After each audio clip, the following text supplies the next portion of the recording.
દાદા અમારા વડીલ છે. દાદાનો હુકમ થાય તો હમણાં એક સાથે ચા પીએ. એવું કોઈ દિવસ ના હોય કે ભાઈ અમે એક નથી, અમે એક જ છે. હા, ક્યાંક ને ક્યાંક મતભેદ ઊભા થયા છે, કોઈક ગેરસમજો ઊભી થઈ છે, પણ કોઈ દિવસ અમારા મનભેદ ઊભા નહીં થયા. વડીલ છે અમારા, બેન પણ અમારા વડીલ છે, દાદા પણ અમારા વડીલ છે. જે આ જે ઘટનાઓ છે એ ઘટના રાજનીતિની અંદર નાની મોટી ઘટતી હોય છે. આ બધું દૂર થશે ને પરિવાર સાથે બેહીને કામ કરશે. કેમ કે હજુ ઘણું બધું કામ નર્મદા જિલ્લાના વિકાસ માટે કરવાનું છે. નર્મદા જિલ્લાની રાજનીતિ સમગ્ર રાજ્યમાં ભારે ચર્ચામાં હોય છે, કારણ કે ચેતર વસાવા અને મનસુખ વસાવા આમને સામને હોય છે ને વારંવાર તેમના નિવેદનો આવતા હોય છે. પરંતુ આ વખતે મુદ્દો છે નાદોદના ધારાસભ્ય ડોક્ટર દર્શનાબેન દેશમુખ ધરણા પર બેઠા છે. તેઓ ધરણા પર બેઠા છે કારણ કે તેઓનું કહેવું છે કે જે કાર્યક્રમ હતો એ કાર્યક્રમમાં તેમનું અપમાન થયું છે અને તેમને અનેક આક્ષેપો જિલ્લા ભાજપ પ્રમુખ પર કર્યા છે. આપણી સાથે જિલ્લા ભાજપ પ્રમુખ અનિલ રાવ તેમને પૂછીશું કે સમગ્ર મામલો શું હતો, જે તેમના જે આક્ષેપ છે તે બાબતે. આજે પ્રધાનમંત્રી શ્રી નરેન્દ્રભાઈ મોદીના 12 વર્ષ જ્યારે પૂર્ણ થયા છે ત્યારે પ્રબુદ્ધ નાગરિક સંમેલનનો કાર્યક્રમ હતો. આ કાર્યક્રમ જે છે એ રાષ્ટ્રીય સ્તરેથી નક્કી થતા હોય છે, વક્તા એ પ્રદેશ સ્તરેથી નક્કી થતા હોય છે. અને આપણી ત્યાં જિલ્લામાં વક્તા તરીકે માન્ય ગણપતભાઈ વસાવા સાહેબ, માન્ય ઈશ્વરભાઈ પટેલ આપણા પ્રભારી મંત્રી શ્રી, અને માન્ય મનસુખભાઈ વસાવા સાહેબ સાંસદ, 3 લોકો વક્તા તરીકે નક્કી થયા હતા. કાર્યક્રમની અંદર બધા જ લોકોનું સ્વાગત સન્માન નોટબુક અને ખેસથી પણ થયું. ત્યારબાદ શાબ્દિક સ્વાગત પણ થયું. પણ કાર્યક્રમના જે પ્રોટોકોલ હતા એ કાર્યક્રમને જ્યારે એના આગલા ક્રમમાં અમે લઈ ગયા તો સ્વાગત પછી માન્ય મનસુખભાઈ વસાવા સાહેબનું ઉદ્બોધન હતું. તો મનસુખભાઈની લાગણી હતી કે બેન 2 શબ્દ બોલે. ગણપતભાઈએ ઈશ્વરભાઈએ કીધું પણ કે બેન આપ બોલો, પણ બેનને ક્યાંક ને ક્યાંક ગેરસમજ ઊભી થઈ. ગેરસમજમાંથી થોડાક આક્રોશમાં બેન નીકળ્યા અને ધરણા પર બેસી ગયા છે. પણ આ ભારતીય જનતા પાર્ટી એક પરિવાર છે. બેન અમારા ધારાસભ્ય છે અને ખૂબ સારી રીતના કામગીરી કરી રહ્યા છે.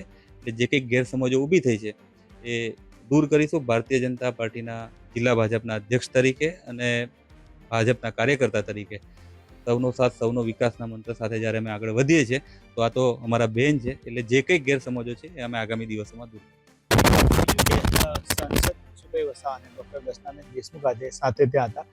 ધરણા પર બેન બેઠા છે ને બેનની જે માંગો છે ને તમારી પર જે આક્ષેપો છે એ બાબતે શું કહેશો? કીધું ને કે જે કંઈક આ ગેરસમજોના કારણે ઘણી વખત વિષયો ઊભા થતા હોય છે. આ જે કંઈક ગેરસમજ ઊભી થઈ છે, હું પોતે પણ પ્રયાસ કરી રહ્યો છું, બાકીના અમારા આગેવાનો પણ પ્રયાસ કરે છે. પાર્ટીના આગેવાનો જ્યારે વાતચીત કરશે, વરિષ્ઠ આગેવાનો જ્યારે વાતચીત કરશે તો આ બધા જ ગેરસમજો દૂર થશે. બીજું કે જિલ્લા પ્રમુખનો સંદેશો કાર્યકરોને અને આગેવાનોને, કારણ કે ભાજપના 2 નેતા અલગ અલગ દિશામાં જ્યારે જોવા મળે કે આજે સાંસદ ને ધારાસભ્ય ધરણા સ્થળ પર બેઠા હોય તો કાર્યકરોને જિલ્લા પ્રમુખનો શું સંદેશ? આપના માધ્યમથી હું ભારતીય જનતા પાર્ટીના નર્મદા જિલ્લાના તમામ કાર્યકર્તાઓને આ વાત કહીશ કે ભાજપ એક પરિવાર છે. ભારતીય જનતા પાર્ટીની અંદર ડૉક્ટર શ્યામા પ્રસાદ મુખર્જીએ દેશની એકતા અને અખંડતા માટે પોતાનું પ્રાણોનું બલિદાન આપ્યું છે. આપણા પંડિત દીનદયાળજીએ એકાત્મ માનવવાદ અને અંત્યોદયના સર્વોદય માટે પોતાનું સંપૂર્ણ જીવન આપ્યું છે. અટલ બિહારી વાજપેયીજીથી લઈ લાલકૃષ્ણ અડવાણીજી અને આપણે જોઈએ કે ઘણા બધા લોકોએ આ પાર્ટીને, સંગઠનને ઊભું કરવા માટે પોતાના આખું જીવન આપ્યું છે, પોતાનું સમય આપ્યો છે. નર્મદા જિલ્લાની અંદર પણ જિલ્લાની અંદર સંગઠનને મજબૂત કરવા માટે આપણા વડીલોએ, આપણા મનસુખભાઈ વસાવા અને તમામ લોકોએ ખૂબ પરિશ્રમ ને પુરુષાર્થ કર્યો છે. અને આજના સમયે આખી દુનિયાની અંદર ભારત એક વિકસિત ભારત તરીકેની છાપ ઊભી કરે છે, કારણ કે આપણું નેતૃત્વ દેશના વડાપ્રધાન નરેન્દ્રભાઈ મોદી કરી રહ્યા છે. જ્યારે મોદી સાહેબે આપણને વિઝન આપ્યું છે કે આપણે 2047ની અંદર ભારતને વિકસિત ભારત બનાવવું છે, ભારતને વિશ્વનું શ્રેષ્ઠ રાષ્ટ્ર બનાવવું છે, ત્યારે નર્મદા જિલ્લા ભારતીય જનતા પાર્ટીના તમામ કાર્યકર્તાઓ જે મોદી સાહેબે મંત્ર આપ્યો છે કે સૌનો સાથ, સૌનો વિકાસ, સૌનો પ્રયાસ ને સૌનો વિશ્વાસ, એને ચરિતાર્થ કરવા માટે રાત દિવસ પરિશ્રમ પુરુષાર્થ કરવાનો છે, સંગઠનને મજબૂત કરવાનું છે. ક્યાંક નાની મોટી ગેરસમજો જે કંઈક ઊભી થઈ છે એ બધી ગેરસમજો પણ દૂર થશે. એક પરિવારના લોકો છે અને આ પહેલી વખત કોઈ ઘટના રાજનીતિમાં એવી ઘટી નહીં કે આવું કોઈક ગેરસમજ ઊભી થઈ ને પછી એ ના જ દૂર થતી હોય. તમામ પ્રકારની ગેરસમજો ભૂતકાળમાં પણ દૂર થઈ છે, વર્તમાનમાં થશે અને ભવિષ્યમાં પણ થશે. પણ દેશને મજબૂત કરવા માટે, રાષ્ટ્રને મજબૂત કરવા માટે, સંગઠનને મજબૂત કરવું ખૂબ જરૂરી છે. અને આ સમયે ભારતીય જનતા પાર્ટીના તમામ કાર્યકર્તાઓ એકજૂટ થઈને સંગઠન માટે કામ કરે એવી સૌ કાર્યકર્તાઓને મારી વિનંતી છે.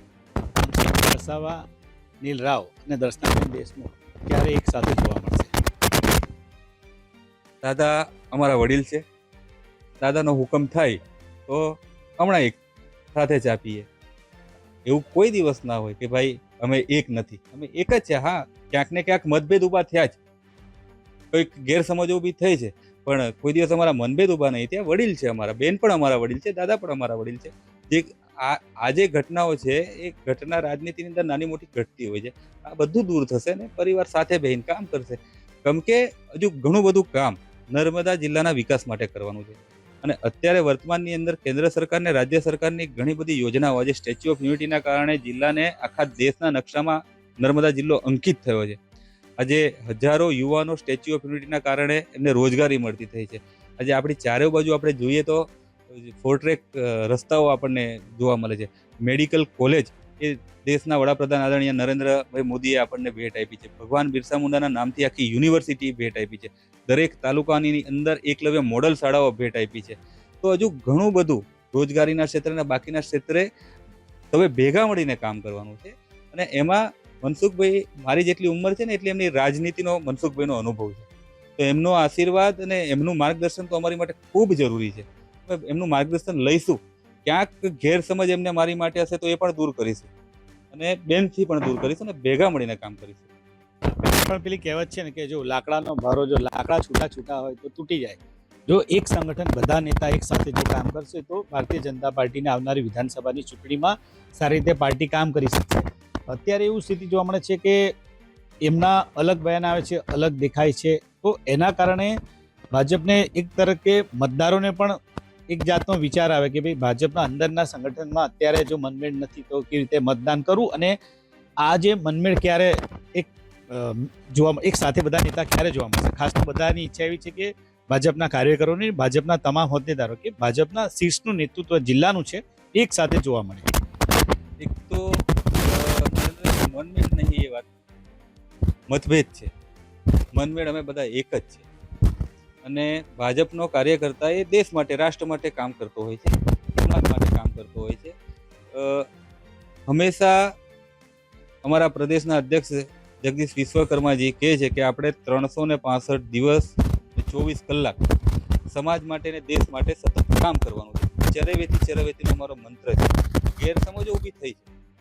એનો જે કાર્યક્રમ હતો એ કાર્યક્રમની અંદર પણ બેનનું સ્વાગત થયું છે, બેનનું સન્માન થયું છે. અને જે પાર્ટીના પ્રોટોકોલ પ્રમાણે જે 3 નામ પ્રદેશ દ્વારા નિયુક્ત થઈને આવ્યા હતા સંગઠન દ્વારા, હવે એમાં કદાચ એવું થયું કે એમને બોલવું ઈચ્છા હતી ને કદાચ રહી ગયું છે. તો એ એને મનમેળ નહીં એમ ના કહેવાય, એના કારણે મતભેદ ઊભો થયો. એટલે મતભેદ અમે દૂર કરીશું. ભૂતકાળની અંદર પણ થયેલા છે, પણ જેટલી વખત ગેરસમજ ઊભી થઈ છે એટલી વખત અમે બધી ગેરસમજો દૂર કરી છે, ભેગા થયા છે, કામ કર્યું છે, એ કામ કરવાના છે.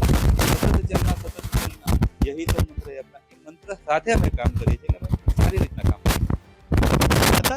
જિલ્લા ભારતીય જનતા પાર્ટીના પ્રમુખ નીલ રાવ, તેમણે જણાવ્યું હતું કે જે વાત જે છે તેમને કહ્યું છે કે મનભેદ નથી, મતભેદ છે, અને બધા એક સાથે રહીને કામ કરીશું તેવું તેમનું કહેવું છે. અને તેમને જે ધારાસભ્ય ડોક્ટર દર્શનાબેન દેશમુખ અને સાંસદ મનસુખભાઈ વસાવાએ જે વાત કરી છે તે બાબતે કહ્યું છે કે જે ગેરસમજ ઊભી થઈ છે એ ગેરસમજ દૂર થશે અને અમે બધા એક સાથે કામ કરીશું.